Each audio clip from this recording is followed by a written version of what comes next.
اعوذ باللہ من الشیطان الرجیم بسم اللہ الرحمن الرحیم الحمدللہ فاطر السماوات۔ سورہ فاطر مکی دور میں نازل ہونے والی سورہ مبارکہ ہے۔ تلاوت کی ترتیب میں اس کا نمبر 35 ہے۔ نزول کے لحاظ سے اس کو 43 نمبر پر قرار دیا جاتا ہے۔ اگر اس کا 43 نمبر تسلیم کیا جائے تو پھر اس کا تقاضا یہ بنے گا کہ یہ نبوت کے چوتھے یا پانچویں سال میں نازل ہوئی ہے۔ البتہ بعض کا خیال یہ بھی ہے کہ یہ اس کے زمانہ نزول جو ہے وہ نبوت کا کوئی چھٹا ساتواں سال ہے۔ تو بہرحال جو نمبر اس کو عموماً دیا جاتا ہے 43، اس کے تقاضے کے مطابق تو چوتھا پانچواں سال ہونا چاہیے، لیکن اس کے کچھ اسلوب وغیرہ کو مد نظر رکھتے ہوئے سورت کے اندر جس انداز میں کچھ بیان ہوا ہے تو اس کو مد نظر رکھتے ہوئے بعض کا خیال یہ ہے کہ یہ چھٹے ساتویں سال میں نازل ہوئی ہے، کہ جب مخالفت جو ہے وہ کافی زیادہ زوروں پر تھی۔ سورت کا گزشتہ سورت کے ساتھ ربط، سورہ سبا کے اندر شفاعت غالبہ یا شفاعت قہری کی نفی ہوئی۔ اب یہ جو سورہ مبارکہ ہے اس کے اندر اس سے ترقی کر کے یہ بتایا جا رہا ہے کہ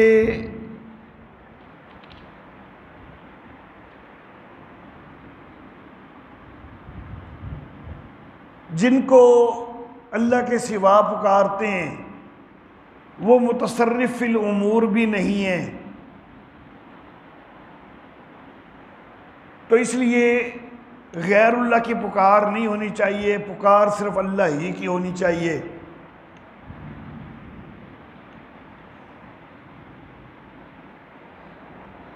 گویا کہ سورہ سبا جو ہے اس میں شفاعت غالبہ کی نفی ہوئی، اور یہ جو سورہ فاطر ہے اس میں غیر اللہ کے متصرف ہونے کی نفی ہوئی ہے۔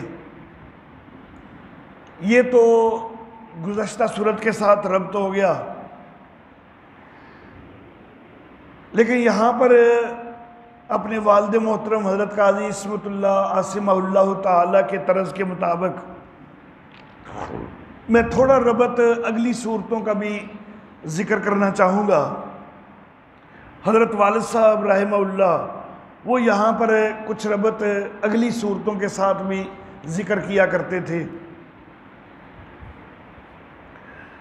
سورہ سبا کے اندر میں نے ذکر کیا کہ شفاعت غالبہ کی نفی ہوئی، شفاعت قہری کی نفی ہوئی۔ سورہ فاطر جو کہ اب ہم پڑھنے لگے ہیں اس کے اندر متصرف ہونے کی نفی ہوئی۔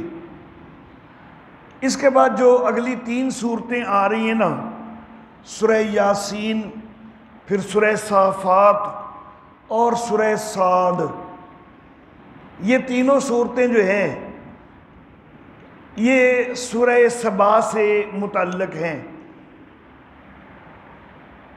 یعنی سورہ سبا کے اندر جو مضمون ہے شفاعت غالبہ والی کی نفی والا، تو وہی اگلی 3 صورتوں کا مضمون بھی آ رہا ہے، سورہ یاسین، سورہ صافات اور سورہ صاد۔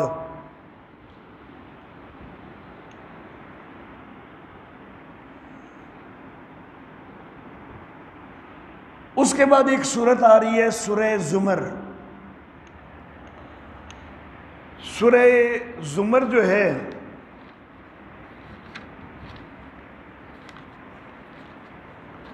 یہ مشترک صورت ہے، اس میں دونوں چیزیں، سورہ سبا والا مضمون بھی سورہ فاطر والا مضمون بھی، دونوں مضمون بیان ہو رہے ہیں۔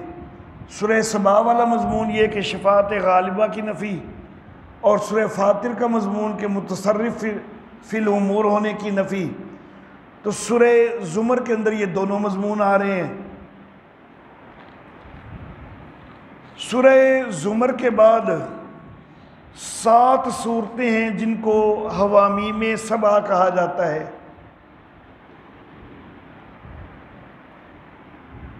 اور وہ ساری جو ہیں وہ سورہ فاطر کے مضمون سے متعلق ہیں کہ ان کے اندر بھی غیر اللہ کے متصرف ہونے کی نفی کی گئی ہے۔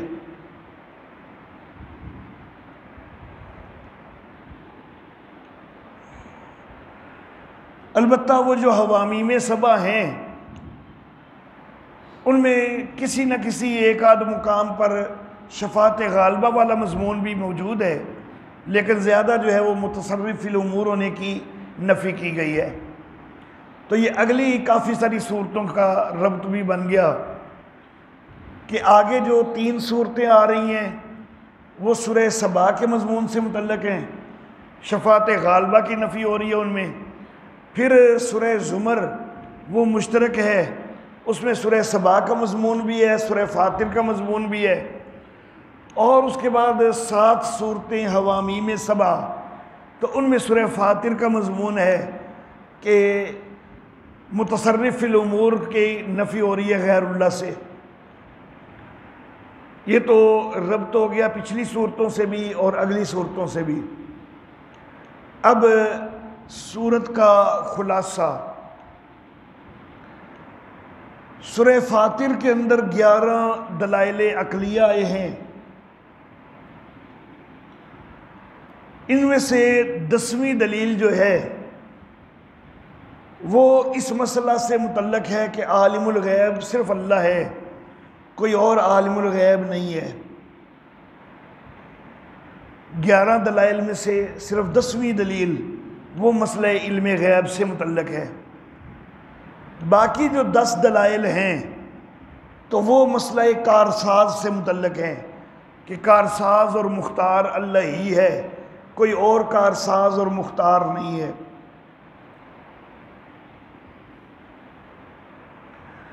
درمیان میں 4 دفعہ دلائل کا ثمرہ بھی آیا ہے، ایک ثمرہ تیسری دلیل کے بعد،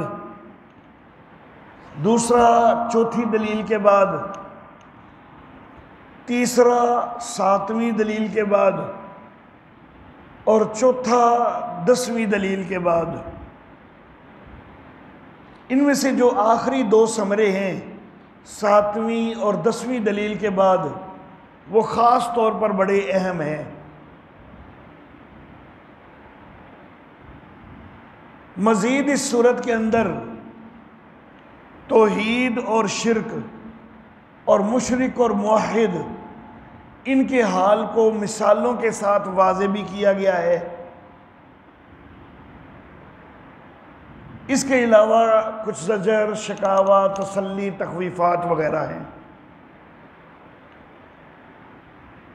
الحمدللہ فاطر السماوات، دلیل عقلی نمبر 1، دلیل عقلی نمبر 1، سب تعریفیں اللہ کے لیے ہیں جو کہ بنانے والا ہے آسمانوں کا اور زمین کا،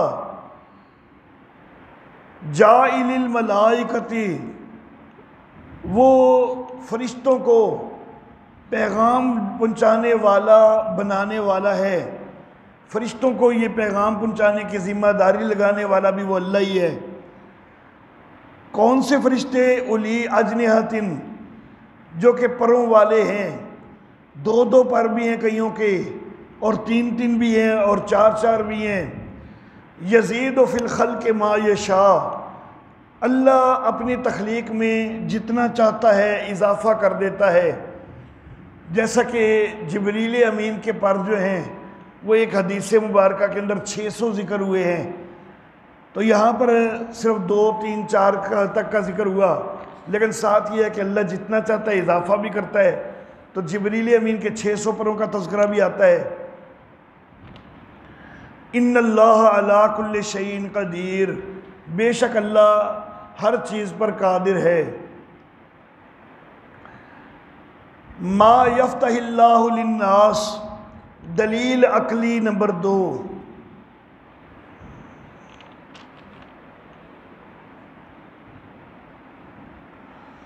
جو بھی اللہ کھول دے لوگوں کے لیے کوئی رحمت، تو اس رحمت کو کوئی روک سکنے والا کوئی نہیں، اور جس کو روک لے تو اس کے بعد اس کو بھیج سکنے والا کوئی نہیں، اور وہ زبردست ہے، حکمت والا ہے۔ یا ایھا الناس اذکروا نعمت اللہ، اس کے نیچے لکھ لیں اللہ کی اطاعت، تھوڑا باریک لکھیے گا، حل من خالق، ان کے نیچے کچھ اور عبارت لکھنی ہے تو یہ عبارت ذرا باریک لکھیے گا۔ یا ایھا الناس کے نیچے اللہ کی اطاعت اور مسئلہ توحید کو، اللہ کی اطاعت اور مسئلہ توحید کو ماننے کی ترغیب، ماننے کی ترغیب۔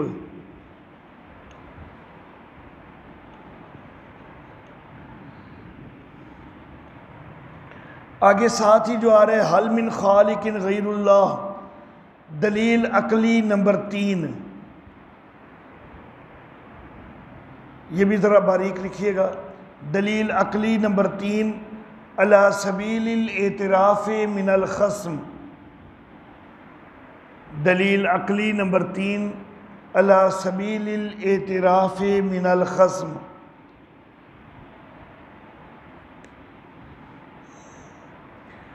تھوڑا آگے ساتھ ہی آ رہا ہے لا الہ الا ہو، اس کے نیچے لکھ لیں ثمرہ، ثمرہ۔ اچھا جی، یا ایھا الناس، لوگو یاد کرو اللہ کی نعمت اپنے اوپر، حل من خالق غیر اللہ، کیا اللہ کے سوا کوئی خالق ہے کہ جو تم کو روزی دیتا ہو آسمانوں سے یہ اور زمین سے؟ اللہ کے سوا کوئی معبود کوئی نہیں، تو کہاں تم الٹے بھاگتے ہو؟ تو جب روزی دینے والا آسمان و زمین سے اللہ ہی ہے تو اور پھر کوئی جو ہے معبودیت کے لائق نہیں ہو سکتا۔ وَإِن يُكَذِّبُوكَ، اور اے نبی اگر تجھے جھٹلائیں تو تحقیق تجھ سے پہلے بھی رسول جھٹلائے گئے، اور اللہ ہی کی طرف سارے کام لوٹتے ہیں۔ نبی اکرم صلی اللہ علیہ وسلم کو تسلی دی جا رہی ہے کہ آپ ان کے جھٹلانے سے پریشان نہ ہوں، تنگ دل نہ ہوں، یہ معاملہ کوئی آپ ہی کے ساتھ تو نہیں پیش آ رہا، پہلے انبیاء کی بھی تکذیب کی گئی ہے، ان کو بھی جھٹلایا گیا ہے۔ یا ایھا الناس، اے لوگو، ان وعد اللہ حق، بے شک اللہ کا وعدہ سچا ہے، پس تم کو دنیا کی زندگی دھوکے میں نہ ڈالے، اور تم کو دھوکے میں نہ ڈالے اللہ کے نام سے دھوکہ دینے والا۔ اللہ کے نام سے دھوکہ دینے والا جو ہے یہ شیطان ہے، وہ پٹیاں یہ پڑھاتا ہے لوگوں کو کہ غلط کام لوگ کر رہے ہوتے ہیں، شرک والا کام کر رہے ہوتے ہیں، بدعت والا کام کر رہے ہوتے ہیں، اور وہ یہ پٹیاں پڑھاتا ہے کہ یہ نیکی تو کر رہے ہیں، کوئی غلط تو نہیں کر رہے، تو یہ اللہ کا نام لے کے دھوکہ دیتا ہے کہ وہ اس کو دین کا حصہ سمجھاتا ہے لوگوں کو۔ ان الشیطان لکم عدو، شیطان تو تمہارا دشمن ہے، اس کو دشمن ہی سمجھو، اس کے پیچھے نہ لگو، اس کی باتیں نہ منو، بلکہ اس کے شر سے بچو۔ انما یدعو حزبہ، بے شک وہ تو بلاتا ہے اپنی جماعت کو، لیکونوا من اصحاب السعیر، تاکہ وہ سارے جہنم والے ہو جائیں۔ الذین کفروا لہم عذاب شدید، وہ لوگ کہ جنہوں نے کفر کیا ان کے لیے سخت عذاب ہے۔ والذین آمنوا وعملوا الصالحات، اور وہ کہ جو ایمان لائے اور نیک عمل کیے ان کے لیے بخشش ہے اور بڑا اجر ہے۔ افمن زین لہ سوء عملہ، تسلی برائے نبی صلی اللہ علیہ وآلہ وسلم، وزجر برائے کفار، تسلی برائے نبی صلی اللہ علیہ وآلہ وسلم، وزجر برائے کفار۔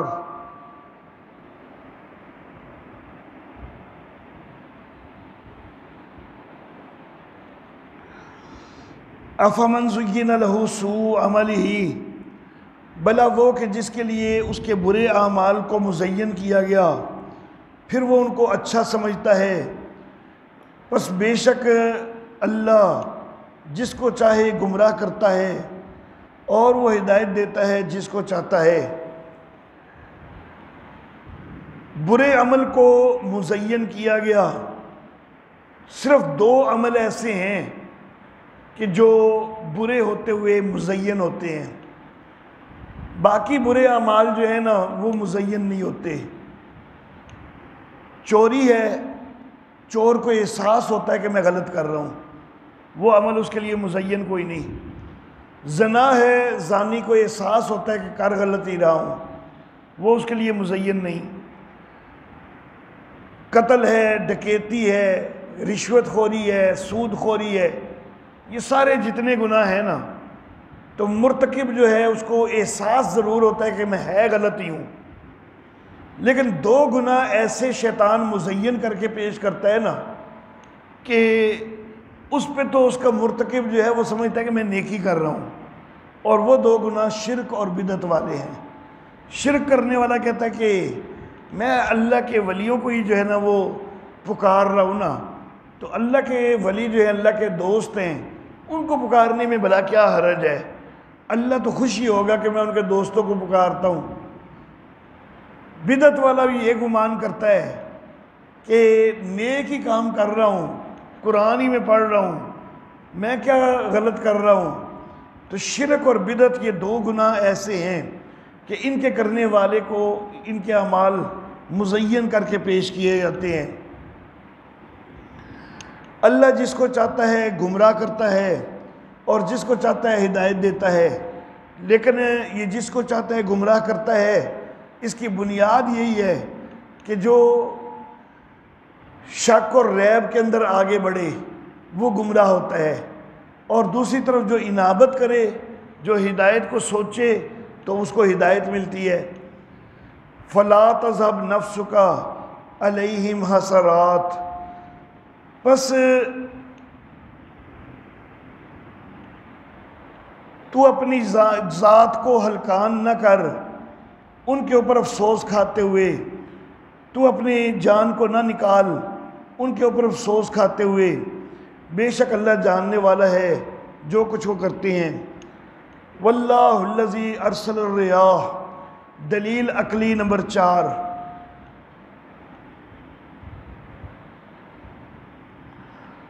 اور وہ اللہ ہی ہے کہ جس نے ہوائیں بھیجیں پس وہ اٹھاتی ہیں بادل کو، فَسُقْنَاهُ إِلَىٰ بَلَدٍ مَيِّتٍ، پھر ہم اس کو چلا کے لے جاتے ہیں ایک مردہ شہر کی طرف، پھر ہم اس کے ذریعے اس کے مرنے کے بعد اس کو زندہ کرتے ہیں۔ اسی طرح اٹھائے جانا بھی ہے۔ من کانا یرید العزت ثمرہ، اور جو کوئی عزت چاہتا ہے تو ساری عزت تو اللہ ہی کے لیے ثابت ہے۔ حقیقی عزت والا وہ اللہ ہی ہے، باقی اس کو ہی عزت ملے گی کہ جو اللہ کے دین کے اوپر چلے گا، اللہ کے دین کا داعی بنے گا۔ الیہ یصعد الکلم الطیب، اسی کی طرف پاکیزہ کلمات چڑھتے ہیں اور نیک عمل چڑھتے ہیں۔ یرفعہ، یہ جو یرفع کا فاعل ہے اور ہو ضمیر کا مرجع ہے تو اس کے اندر اختلاف پایا جاتا ہے، مختلف آراء ہیں، 3 اہم احتمالات ہیں۔ ایک احتمال یہ کہ یرفع کے اندر جو ضمیر ہے فاعل والی تو اس کا مرجع ہے العمل الصالح، اور ہو ضمیر جو ہے اس کا مرجع ہے الکلم الطیب۔ یہ ایک جو ہے وہ احتمال ہے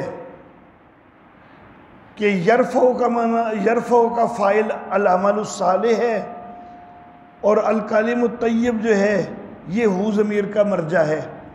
اگر یہ کیا جائے تو معنی یہ ہوگا کہ الیہ یصعد الکلم الطیب، کہ پاکیزہ کلمے اس کی طرف چڑھتے ہیں، والعمل الصالح، اور عمل صالح جو ہے نیک عمل وہ بھی اس کی طرف چڑھتے ہیں، یرفعہ، اور یہ جو نیک عمل ہے نا یہ کلم الطیب کو اور اوپر چڑھا دیتے ہیں۔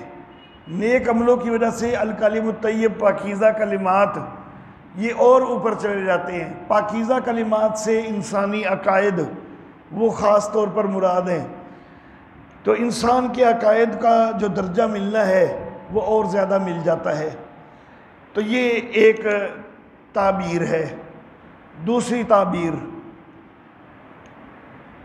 وہ اس کا الٹ ہے کہ یرفع کا جو اندر ضمیر ہے فاعل والی، اس کا فاعل ہو جائے الکلم الطیب، اور ہو ضمیر کا مرجع ہو جائے العمل الصالح، تو پھر ترجمہ یہ بنے گا کہ الیہ یصعد الکلم الطیب، پاکیزہ کلمات اس اللہ کی طرف چڑھتے ہیں، والعمل الصالح، نیک عمل بھی اس اللہ کی طرف چڑھتے ہیں، یرفعہ، اور پاکیزہ کلمات جو ہیں نا وہ نیک عمل کو اور زیادہ اونچا کر دیتے ہیں، کیونکہ پاکیزہ کلمات ہوں، عقیدہ درست ہو، تبھی نیک عمل قبول ہوتا ہے۔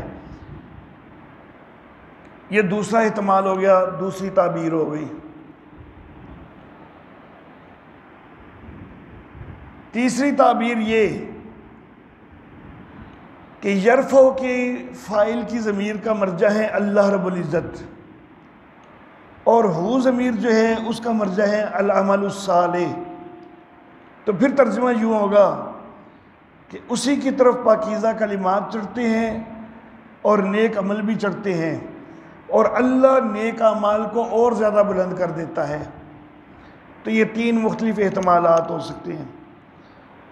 والذین یمکرون السیئات، اور وہ لوگ کہ جو برے داؤ کرتے ہیں، لہم عذاب شدید، ان کے لیے سخت عذاب ہے، ومکر اولئک هو یبور، اور جو ان کا داؤ ہے، ان کا مکر ہے، وہ تو بہرحال بیکار ہی جائے گا۔ واللہ خلقکم من تراب، دلیل عقلی نمبر 5،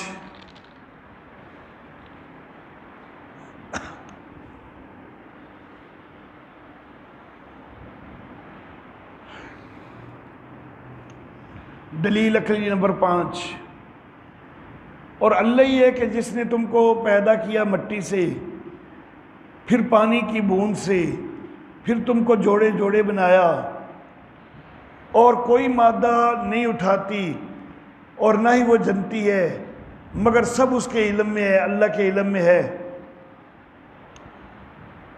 اور نہ ہی کوئی عمر پاتا بڑی عمر والا، اور نہ ہی کسی کی عمر کم ہوتی ہے، مگر یہ سب کتاب کے اندر موجود ہے، لوح محفوظ کے اندر موجود ہے، بے شک یہ سب اللہ کے اوپر آسان ہے۔ وما یستوی البحران، دلیل عقلی نمبر 6، دلیل عقلی نمبر 6،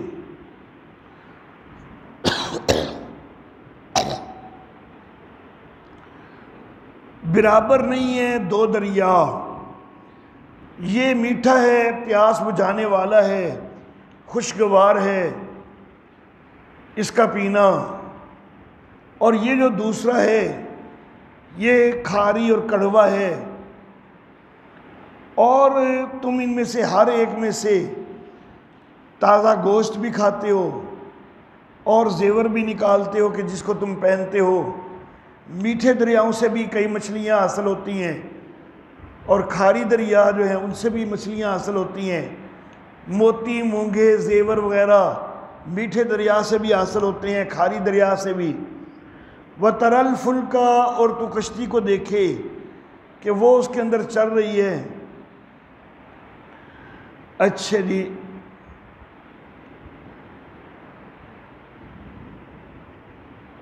لِتَبْتَغُوا مِنْ فَضْلِهِ، تاکہ تم اللہ کا فضل تلاش کرو، کشتیوں کے ذریعے تجارتی سفر ہوتے ہیں، وَلَعَلَّكُمْ تَشْكُرُونَ، اور تاکہ تم شکر گزار ہو جاؤ۔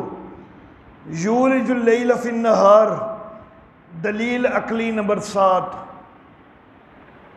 دلیل عقلی نمبر 7،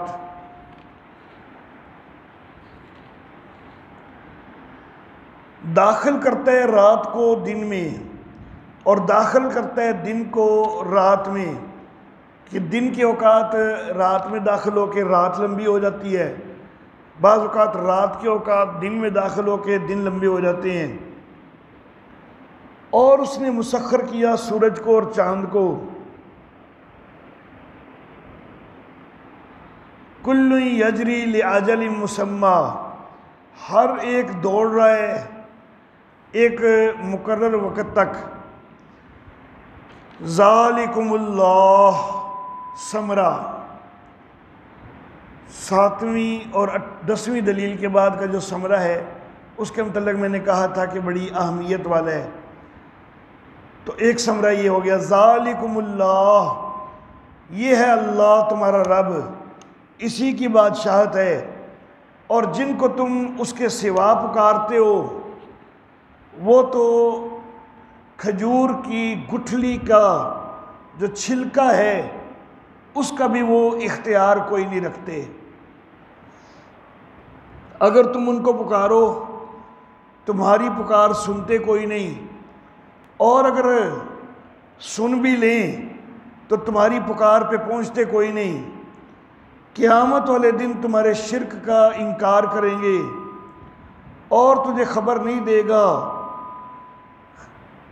خبر دینے والے کی طرح، یعنی اللہ تجھے خبر دے رہا ہے اس طرح اور تجھے کوئی خبر نہیں دے سکتا۔ کھجور کی گٹھلی کے اوپر گودے اور گٹھلی کے درمیان ایک باریک سا چھلکا ہوتا ہے۔ اب اردو زبان جو ہے اس کے اندر تو اس کے لیے کوئی لفظ موجود نہیں ہے، تو ہمیں پوری تفصیل ہی کرنی پڑتی ہے کہ کھجور کی گٹھلی کے اوپر جو چھلکا ہے، لیکن عربی جو ہے وہ بڑی وسعت والی ہے، عربی میں اس کے لیے باقاعدہ لفظ قطمیر موجود ہے۔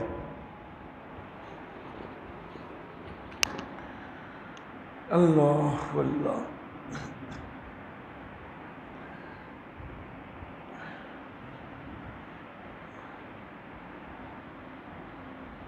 اگر تم ان کو پکارو تمہاری پکار نہیں سنیں گے، سن بھی لیں تو تمہاری پکار پہ پہنچیں گے نہیں۔ یہاں پر جو آگے نا وَلَوْ سَمِعُوا، تو کچھ لوگوں نے کہا کہ جی پھر کچھ نرمی تو ہو گئی نا، کوئی نہ کوئی امکان تو بن گیا نا کہ اگر سن لیں تو پھر مردے سن سکتے ہیں۔ میں یہ عرض کرنا چاہوں گا کہ نہیں، کوئی امکان نہیں بنا۔ اصل معاملہ یہ ہے، اللہ رب العزت نے یہ جو انداز اختیار فرمایا ہے وہ ایک اور وجہ سے اختیار فرمایا ہے۔ اگر اللہ یوں کہتے نا، وَلَوْ سَمِعُوا نہ کہتے، بلکہ صرف یوں کہتے اِن تَدْعُوهُمْ، اگر تم ان کو بلاؤ، لَا يَسْمَعُوا دُعَاءَكُمْ وَمَسْتَجَابُوا لَكُمْ، بیچ میں وَلَوْ سَمِعُوا نہ کہتے بلکہ وَمَسْتَجَابُوا لَكُمْ کہہ دیتے ساتھ ہی۔ ترجمہ یہ بنتا، اگر تم پکارو ان کو تمہاری سنتے بھی کوئی نہیں، تمہاری پکار سنتے بھی کوئی نہیں اور تمہاری پکار تک پہنچتے بھی کوئی نہیں، پھر یہ ترجمہ ہوتا۔ لیکن پھر کوئی یہ کہہ سکتا تھا کہ ہاں جی بیچاروں نے سنا نہیں نا تو اس لیے پکار پہ نہیں پہنچ سکے، سن لیتے تو پھر تو انہوں نے پہنچ ہی جانا تھا، تو پھر یہ بات ہو جانی تھی۔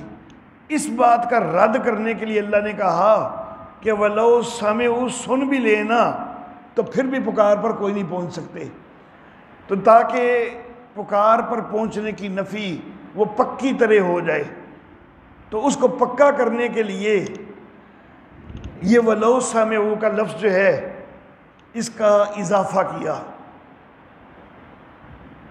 اب سوال یہ ہوگا کہ دوسری بات کو پکا کرتے ہوئے پہلی کو کچا کیوں کر دیا، کہ پہلی میں تو ڈھیل ہو گئی کہ اگر سن لیں تو میں یہ عرض کروں گا کہ نہیں، پہلی کو بھی کچا کوئی نہیں کر دیا، پہلی پہلے ہی پکی ہے۔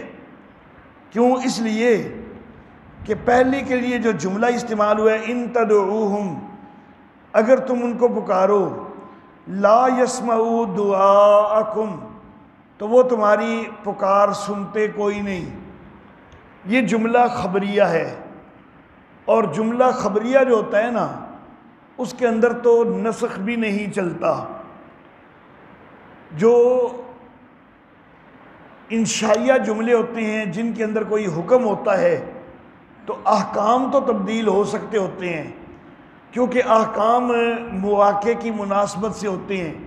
ایک موقع کی مناسبت سے اللہ ایک حکم دے دیتے ہیں، اور پھر دوسرے موقع کی مناسبت سے یا آگے ہمیشہ کے لیے دوسرا حکم دے دیتے ہیں۔ وقتی طور پر ایک حکم کچھ حالات کے تقاضے کے مطابق دیا جاتا ہے، بعد میں ایک مستقل حکم اس کی جگہ لے لیتا ہے۔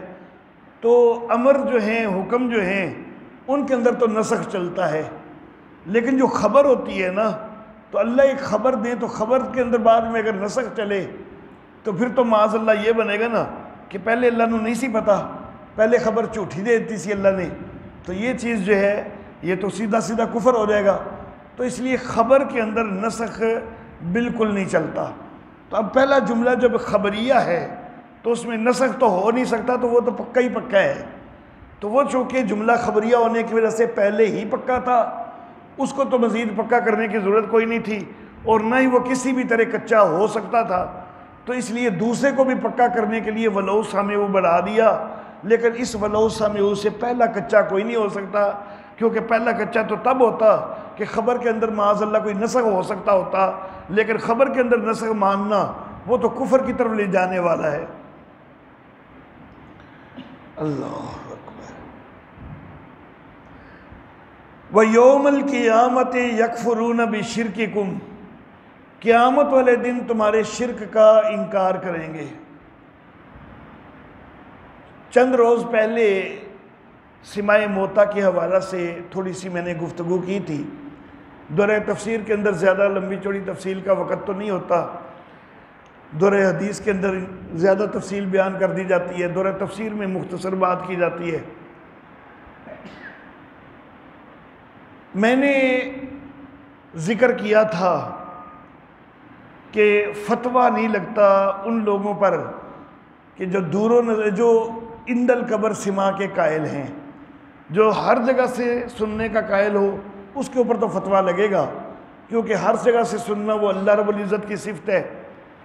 یہاں پر ایک لفظ استعمال ہوتا ہے دور و نزدیک سے سننا، لیکن اللہ سے تو کچھ دور ہے ہی